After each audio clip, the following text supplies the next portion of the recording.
¿Qué tal, familia? Espero que estén muy bien. Gracias por acompañarme. Seguimos estudiando la lección de escuela sabática, lección número 6 para esta semana, y seguimos estudiando más testimonios acerca de Jesús. Así se llama la lección de esta semana. Vamos a conocer quienes dieron testimonio de que Jesús era el Hijo de Dios, el Mesías, el Cristo, el ungido, el enviado a salvar al mundo de los pecados. Muy bien, vamos a adentrarnos entonces a conocer a estas personas que dieron testimonio de Jesús. Quédese conmigo, ya vamos a iniciar.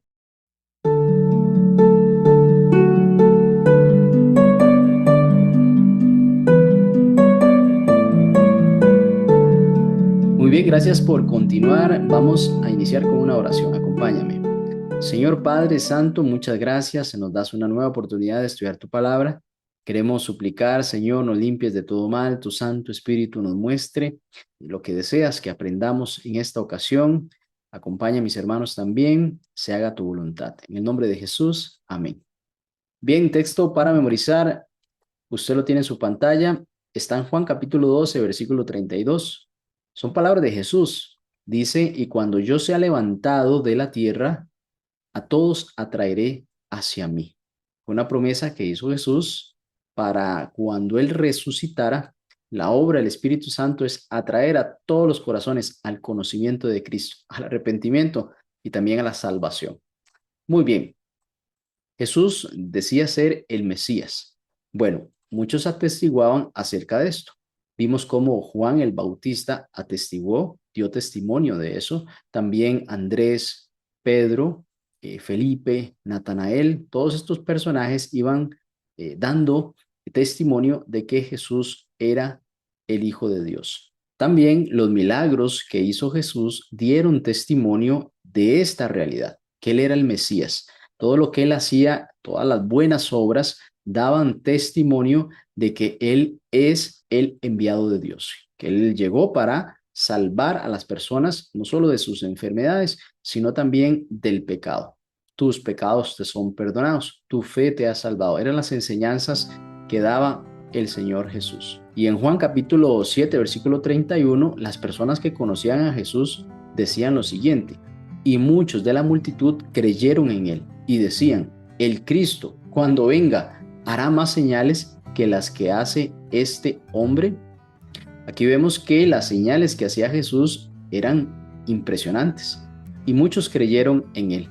Y algunos pensaban, bueno, imagínense, si el Cristo viniera, hará más señales que las que hace Jesús, dando a entender que pues las señales que hacía Jesús eran propias del Cristo, del Mesías. Sin embargo, conforme la historia de Jesús y sus milagros iba avanzando, hubieron momentos en los cuales se generó división entre la gente. Por ejemplo, la curación de el hombre que estaba en el estanque de Betesda. Esto atrajo la ira de algunos líderes porque Jesús curó en sábado. Entonces decían, no puede ser que el Mesías quebrante el sábado. Claro, ellos no entendían que hacer el bien el sábado pues era algo que Dios había mandado. Sin embargo, ellos lo veían como pecado. Entonces decían, un pecador no puede ser el Mesías, atribuyéndole haber sanado a este hombre en sábado, que eso fuese un pecado.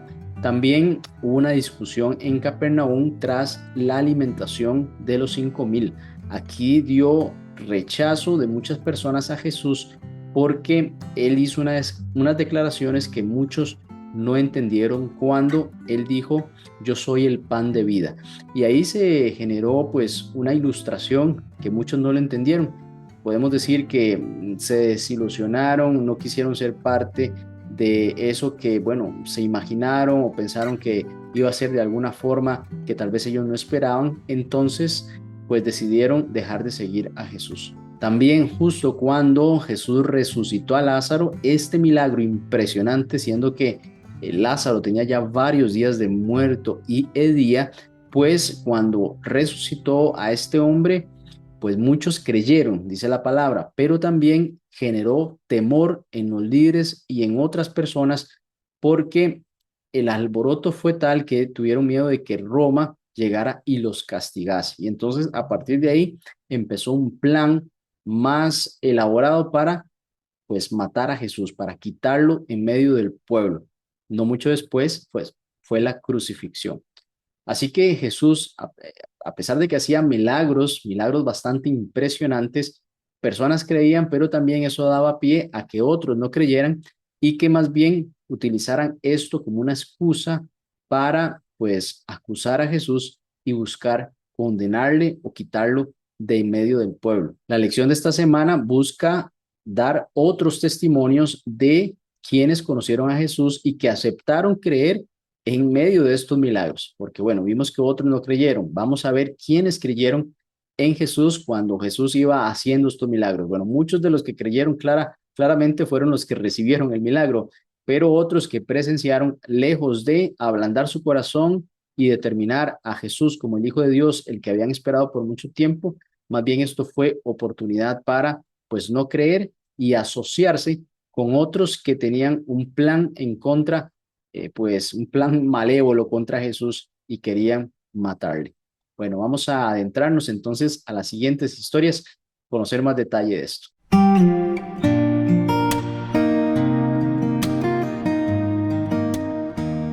En Juan capítulo 3, versículo 26, menciona que los discípulos de Juan el Bautista llegaron a donde estaba él y le dijeron: Rabí, mira que el que estaba contigo al otro lado del Jordán, de quien tú diste testimonio, bautiza y todos vienen a él. Parece indicar que los discípulos de Juan el Bautista tuvieron, pues, celos de la obra que estaba haciendo Jesús. Si Juan el Bautista no hubiese estado en comunión con el Espíritu Santo, posiblemente esto pues también le hubiera dado celos a él y minimizado el trabajo que Jesús estaba realizando. Sin embargo, Juan el Bautista tenía muy claro cuál era su misión. Recordemos que el Evangelio según San Juan, capítulo 1, versículos 6 al 8, menciona que, dando testimonio de Juan el Bautista, dice: el cual se llamaba Juan, este hombre vino por testimonio para que diese testimonio de la luz, a fin de que todos creyesen por él. No era él la luz, sino para que diese testimonio de la luz. El evangelista lo tenía claro al referirse a Juan el Bautista, porque Juan el Bautista lo tenía claro. Así que cuando los discípulos de Juan el Bautista llegaron pues con esta inquietud, Juan el Bautista reacciona y menciona en los versículos 26 en adelante, bueno, el 27, y Juan respondió: no puede el hombre recibir nada si no le fuere dado del cielo. Note el contexto espiritual en el cual Juan el Bautista está metiendo a sus discípulos para que ellos disciernan de qué se está tratando esto. No es un tema de competencias terrenales como muchas veces nosotros, pues hasta en la misma iglesia podemos entrar, ¿verdad? ¿Quién tiene más fe o quién hace mejor las cosas dentro de la iglesia? Y eso puede generar algún tipo de discordia cuando no es el Espíritu de Jesús que quiere para nosotros. El 28 dice: vosotros mismos me sois testigos de que yo dije que no soy el Cristo. Es decir, recuerden que yo les dije a ustedes que yo no soy el Cristo, sino que soy enviado delante de él. Aquel trabajo que hacía el mensajero del Señor para arrepentimiento y preparar el camino, ¿sí? El 29 dice: y el que tiene la esposa es el esposo, más el amigo del esposo que está a su lado y le oye se goza grandemente. Juan el Bautista está comparando a Jesús con el novio, el futuro esposo, y claramente la esposa es interpretada en la Biblia como la iglesia o el pueblo de Dios. En este caso, Juan tenía claro que él era el amigo de ese novio que le ayuda a hacer los preparativos y que jamás siente celos porque su amigo se esté casando, sino que más bien él se alegra con su amigo por este momento tan importante. Esto es lo que Juan el Bautista, por medio de esta ilustración del matrimonio, les hace entender a sus discípulos que pues no hay razón para sentir celos o entorpecer esa misión que estaba efectuando ya Cristo, sino que más bien estar alegres porque ya había llegado el novio o el esposo y pues era momento de alegrarse con él. Dice pues: así pues, este mi gozo está cumplido.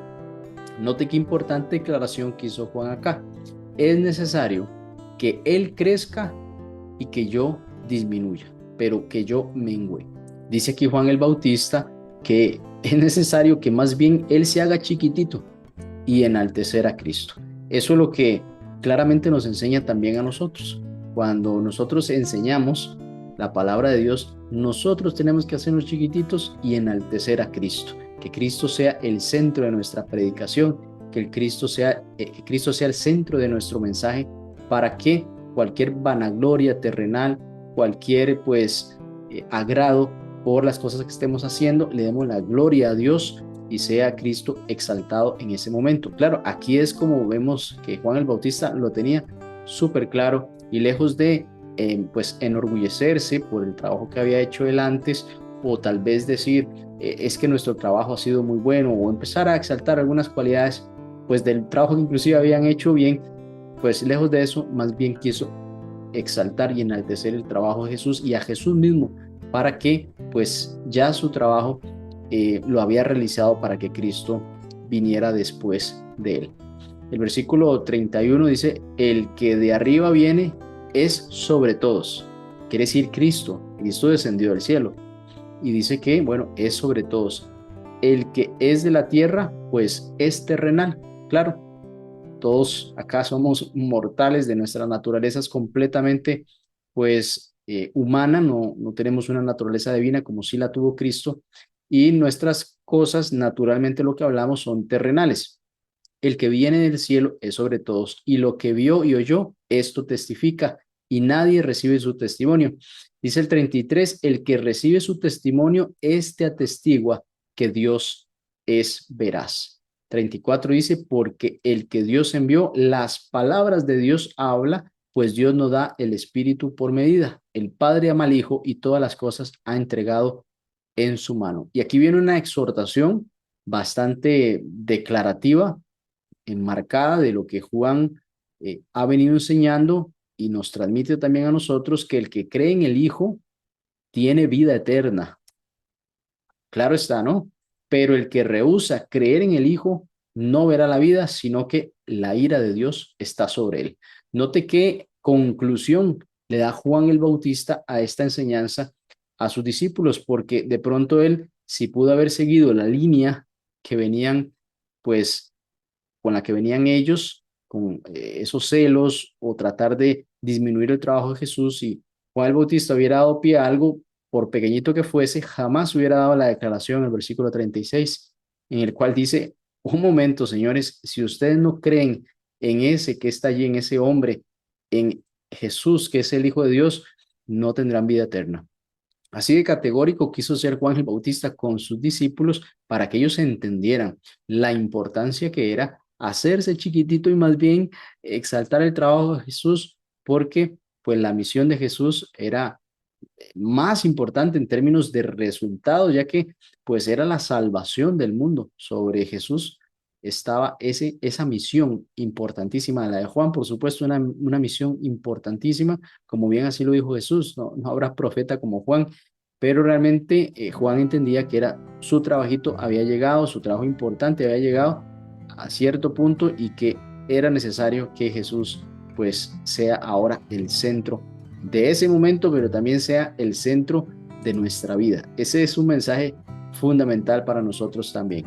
Retomamos este concepto de comparar a Jesús con el esposo y también a la iglesia como su esposa.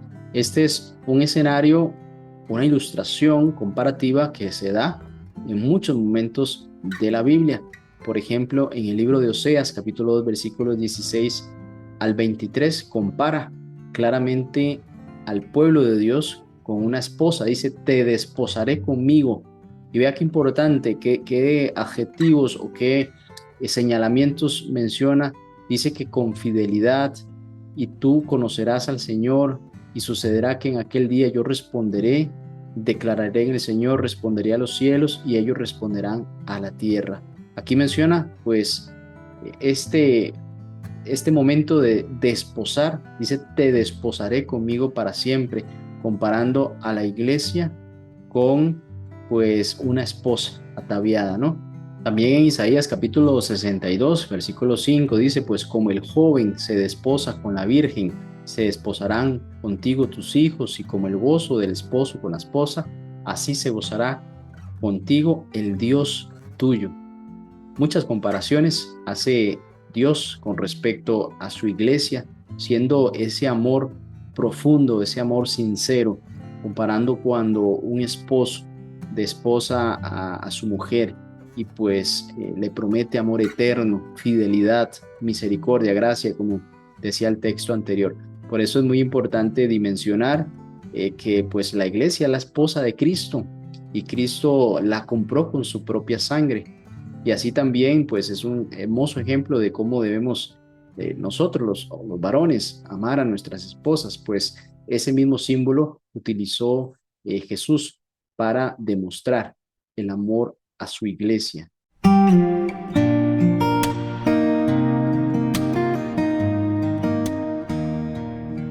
Juan el Bautista tenía la misión de declarar y dar testimonio de quién era el Mesías. Pero note algo muy interesante que dice Juan capítulo 1, versículo 31. Y yo no le conocía. Es decir, Juan el Bautista no conocía a Jesús, a pesar de que ellos eran parientes, ya que María, la mamá de Jesús, y Elizabeth, la mamá de Juan el Bautista, estaban emparentadas, eran parientes. Y así pues, Jesús y Juan eran también parientes. Sin embargo, en la adultez de Juan el Bautista dice que no conocía a Jesús. Quiere decir que al encuentro que llegó Jesús y Juan el Bautista, pues para Juan, que anunciaba que le iba a venir, era también como algo nuevo, era algo que él estaba experimentando.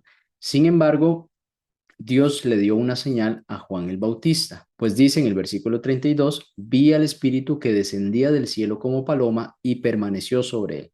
Y yo no le conocía, dice nuevamente el versículo 33, afirma este hecho, que no le conocía.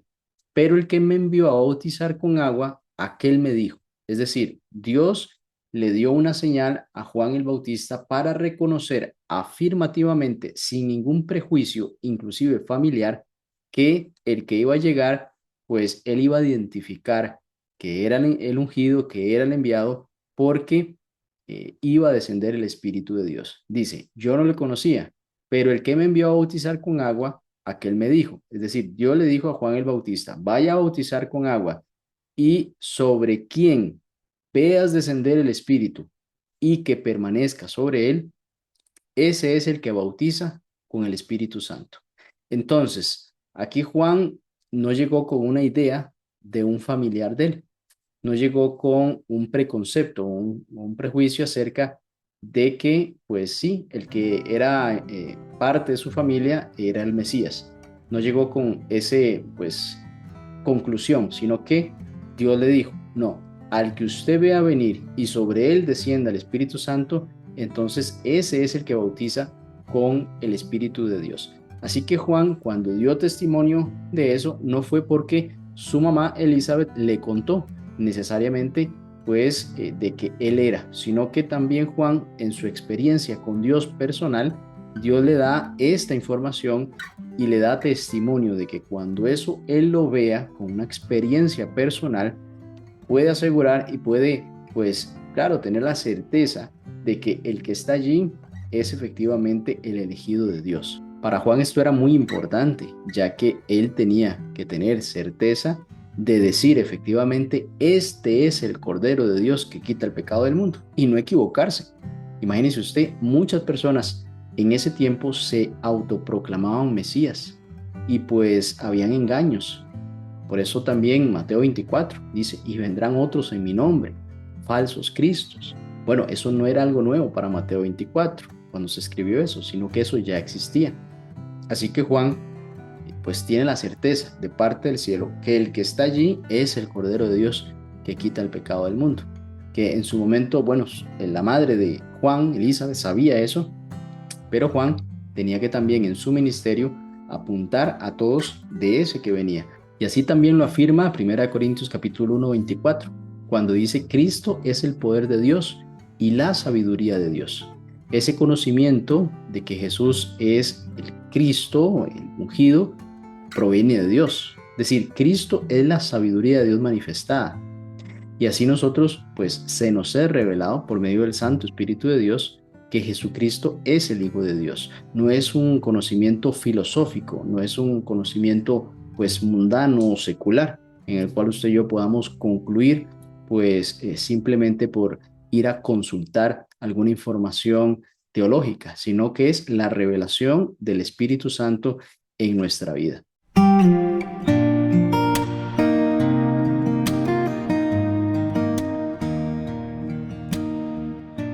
En Juan capítulo 6, versículo del 51 al 71, es la segunda parte de la historia cuando Jesús alimentó a los 5,000, a las 5,000 personas. Este milagro podemos entender que impresionó a muchas personas al mismo tiempo, porque de muy poco alimento se alimentaron miles de personas. Muchas personas creían que este era el Mesías perfecto, porque imagínense un pueblo con hambre, simplemente él daba órdenes y todos tenían comida.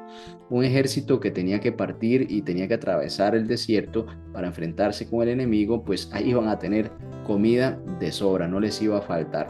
Así que las cualidades de Jesús para hacer milagros servían mucho a nivel de nación, a nivel de pueblo, si tenían que enfrentarse a otra nación o pues salir del yugo de Roma. Así que pues ellos querían coronar a Jesús como rey, solo que como rey de la nación en un contexto político. No pensaban en un contexto espiritual. Más bien, cuando veían eso, querían ir en contra de los romanos y que todo sucediera en favor de ellos. No estaban buscando en perdón de pecados, en hacer el bien a los demás, en pues ser humildes, ser sumisos, toda esa parte.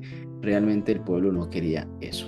Entonces aquí Jesús, después de haber visto que ellos pues no entendían, no querían pues recibir el mensaje apropiado de la forma correcta, hace una declaración muy importante en todos esos yo soy que en algún momento Jesús dijo. Bueno, en este caso dice yo soy el pan vivo que descendió del cielo. ¿Recuerda usted el maná que había sido puesto para el pueblo de Israel? Descendía del cielo y todos comían. Es decir, todo el pueblo en su plenitud podía disfrutar del maná que descendía del cielo. En este caso Jesús está diciendo, yo soy ese maná que descendió del cielo. Si alguno comiere de este pan, vivirá para siempre.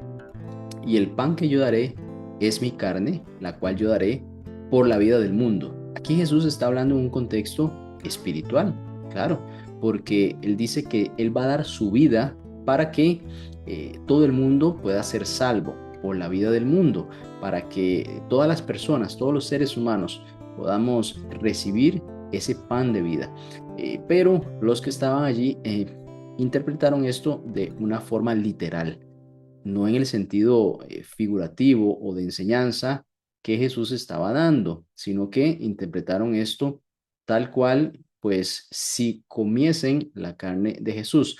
Aunque Jesús decía esto y así parecía entender, la introducción del versículo 51 daba claro de que estaba hablando de un contexto figurativo y de amplio con respecto a todo el mundo, porque dice el 52, entonces los judíos contendían entre sí diciendo, bueno, ¿cómo que puede este darnos a comer su carne? Note que ya ellos estaban buscando pues una interpretación literal, no se trataba de comer la carne de Cristo explícitamente hablando, aunque como ellos tenían su mente cerrada a las enseñanzas de Jesús, no entendían los contextos espirituales, las cosas espirituales porque estaban en la carne, todo lo ponían en tela de duda, seguían a Jesús por intereses propios en términos de pues tener algún beneficio como nación, pero no veían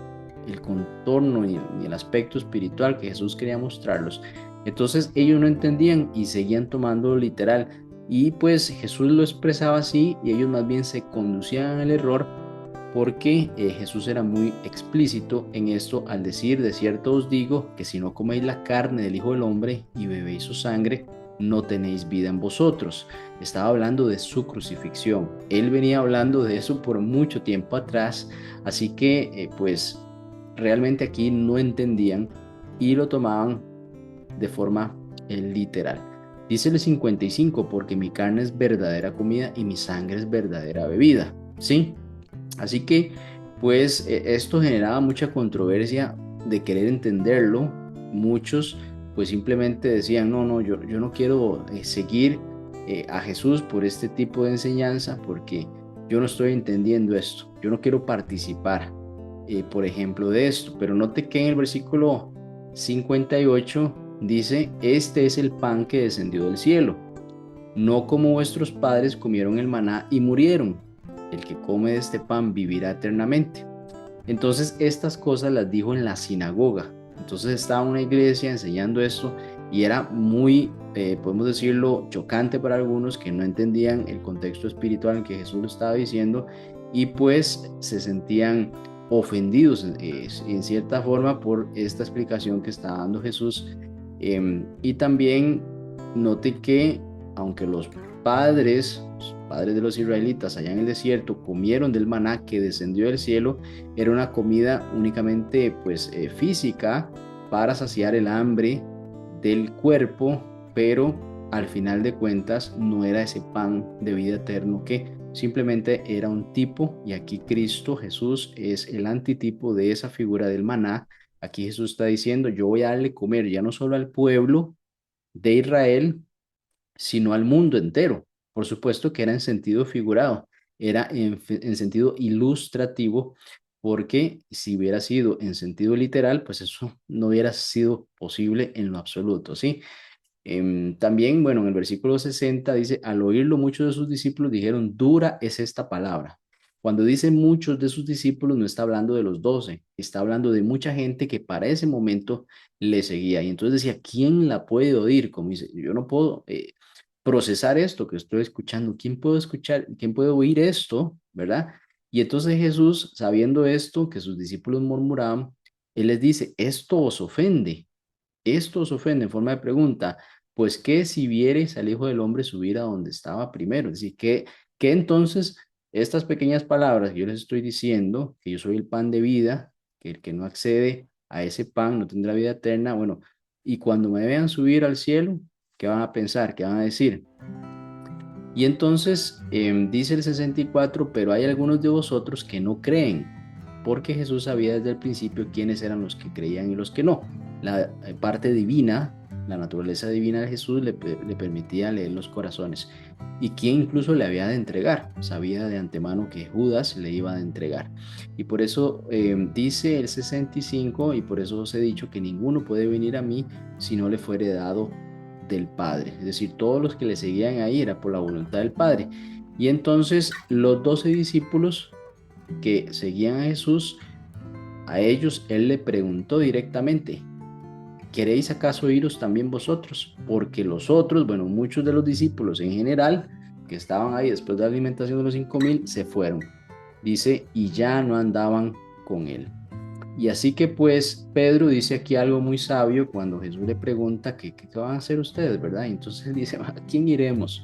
¿A quién iremos, Señor? Tú tienes palabras de vida eterna y nosotros hemos creído y conocemos que tú eres el Cristo, el Hijo del Dios viviente. Vea qué importante declaración hizo Pedro. Pedro era una persona firme, cometió muchos errores, pero era protagonista siempre en las historias de Jesús. Él daba un paso al frente y decía pues en su corazón lo que percibía, y también buscaba ser un discípulo de Jesús. Y eso es lo que pues hoy podemos aprender. ¿A dónde iremos? Piense usted, ¿a dónde iremos si no es a Cristo? El que tiene palabras de vida, ese pan de vida que descendió y del cual usted y yo podemos acceder, porque pues el pancito diario, sí, va a la pancita, pero se nos acaba. Tenemos hambre nuevamente. En cambio, este pan nos sacia por la eternidad. Muy bien, entonces esta señal es muy importante porque aquí también están los símbolos que utilizamos en la cena del Señor. Recuerden, la conmemoración de la cena del Señor, aquí está el pan, aquí está el vino, y eso pues lo hacemos en conmemoración de estas declaraciones, además que hizo Jesús a sus discípulos, y son muy importantes. Estas son palabras de vida eterna.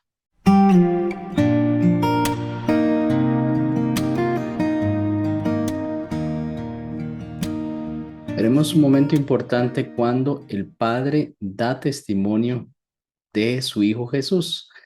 En Mateo capítulo 3 versículo 17, justamente en el bautismo de Cristo, el momento en que Cristo es ungido por el Espíritu Santo, ahí estaban los tres, el Padre, el Hijo y el Espíritu Santo.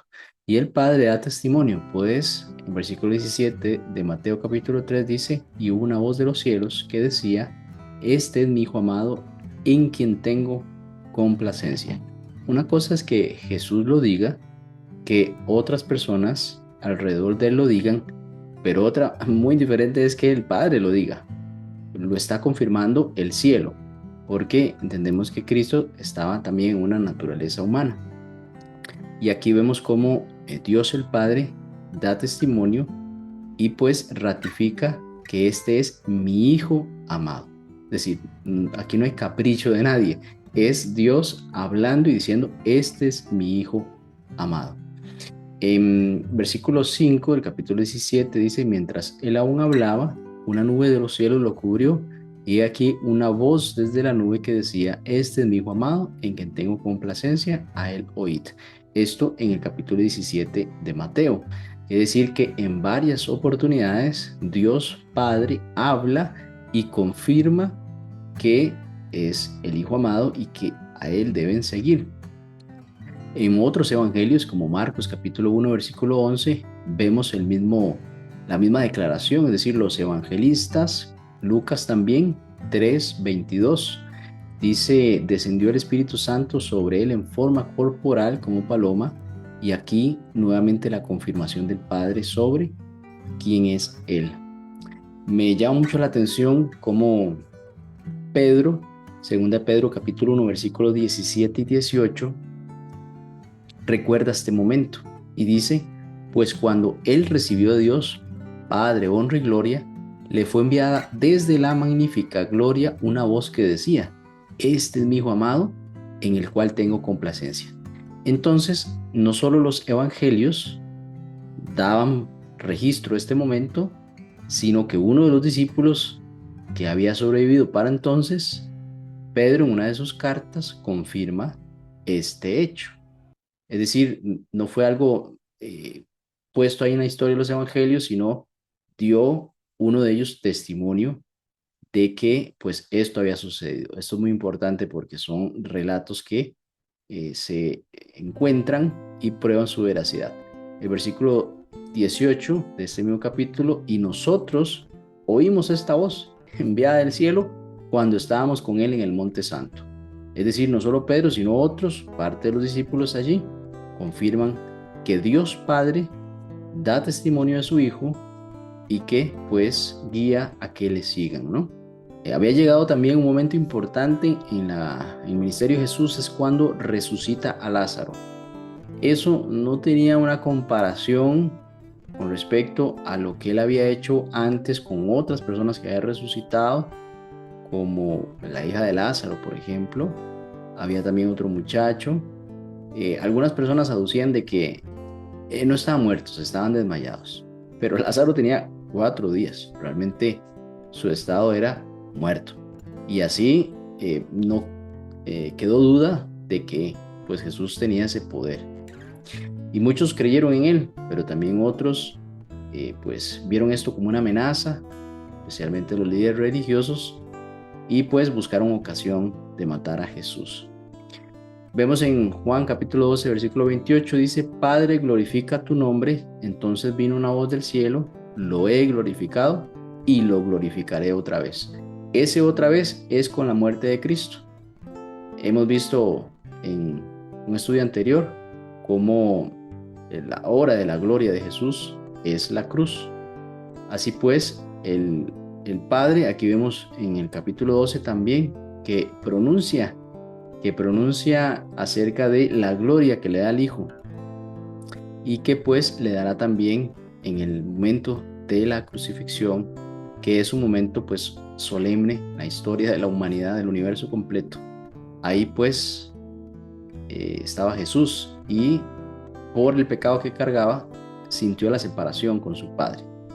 Sin embargo, pues venció para gloria suya y del Padre y para bendición de nosotros, venció la muerte, resucitó al tercer día.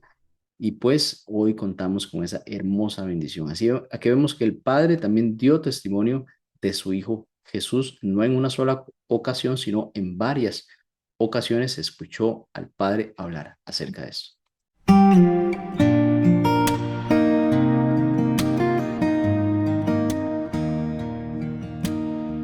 En Juan capítulo 7 versículo 37 dice que Jesús, estaban todos sentados en una fiesta y se levanta y pronuncia: si alguno tiene sed, venga a mí y beba. El que cree en mí, como dice la escritura, de su interior correrán ríos de agua viva. Cuando Jesús pronunció esto, no eran pocas palabras, era algo impresionante, que él pues se parara y dijera esto. Así como en la otra ocasión había dicho: yo soy el pan de vida, el que viene a mí nunca más tendrá hambre. Bueno, aquí decía, yo soy la fuente inagotable de vida. Si alguno tiene sed, venga a mí y beba. Eran declaraciones que, claro, muchos empezaron a discutir respecto a esto. Dice que unos decían, verdaderamente este es profeta, y otros decían, este es el Cristo, pero otros empezaban a dudar y decían, ¿será que de Galilea va a venir el Cristo?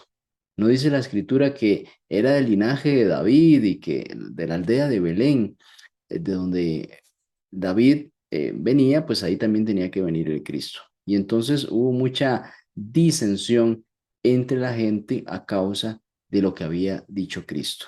Aquí pues lo que había que hacer era ser sensible a la voz de Dios, buscar entender las escrituras y someterse a pues la dirección del Espíritu Santo para comprender lo que Cristo estaba diciendo. Y pues los que cuidaban el templo, los alguaciles, pues, podemos decir ese nombre, ellos pues llegaron donde los fariseos y los fariseos: ¿por qué ustedes no prendieron a ese hombre? ¿Por qué no lo agarraron? Y ellos dijeron: es que no ha habido nadie que haya hablado como este hombre antes. Dice: jamás hombre alguno ha hablado como este hombre. Esto en el versículo 46. Y aquí vemos también la figura de Nicodemo, en el cual pues ellos querían traerlo y juzgarlo sin haberlo escuchado. Y entonces Nicodemo dijo: ¿juzga acaso nuestra ley a un hombre sin primero oírsele y saber lo que ha hecho? Y entonces ellos ya se pusieron en contra de Nicodemo, respondieron y dijeron: ¿eres tú también Galileo? Bueno, escudriña y ve que de Galilea nunca se ha levantado profeta. Estas eran el tipo de discusión que tenían los que conocían a Jesús. Unos querían seguirle y otros pues ponían todo en tela de juicio. Así que pues Jesús siempre generaba ese tipo de división, porque especialmente con las personas que no querían creer, que no querían seguirle. Sin embargo, nosotros hemos visto durante todo este estudio que inclusive Dios Padre dio testimonio de que Jesús era el Mesías. Todos los que le acompañaban, los que le seguían, pues los que tenían un corazón sincero y sensible a la voz de Dios. Y ahí está la clave, mis queridos hermanos, mis queridos amigos: tener un corazón sensible a la voz de Dios para recibir esa información del cielo. No es un estudio teológico. El Espíritu Santo nos revela a nosotros que Jesús es el Mesías. Cuando aceptas a Jesús en tu corazón, pues empieza una transformación desde tu corazón hacia afuera y das frutos. Puedes obrar ahora de forma tal que el Espíritu está haciendo esa obra en cada uno de nosotros, y las demás personas pueden observar cómo Dios puede transformar una vida. Así que la invitación para esta oportunidad es que seamos sensibles a la voz de Dios, aceptemos a Jesús como el Mesías, el ungido, y pues demos testimonio de eso, así como hicieron sus discípulos, como también Dios daba testimonio de su Hijo y lo glorificó, no solo en aquel momento con la resurrección de Lázaro, sino también en la cruz. Y para gloria de Él y del Padre, Jesucristo resucitó y hoy está esperando ese hermoso momento en el cual podamos encontrarnos con Él cuando venga por segunda vez. Vamos a orar para despedir. Acompáñame. Amante Señor, muchas gracias, porque pues vemos cómo la palabra da testimonio de Jesús, de que es el Hijo de Dios que vino al mundo para salvarnos de nuestros pecados y hoy tenemos la dicha, la gracia de recibir el don del cielo y así acceder a la salvación. Ayúdanos a ser diligentes, a pues dar testimonio de lo que Jesús ha hecho en nuestra vida para que otros también conozcan del Maestro. En el nombre de Jesús lo pedimos. Amén. Muy bien, nos vemos la próxima semana, si el Señor así lo permite. Hasta pronto.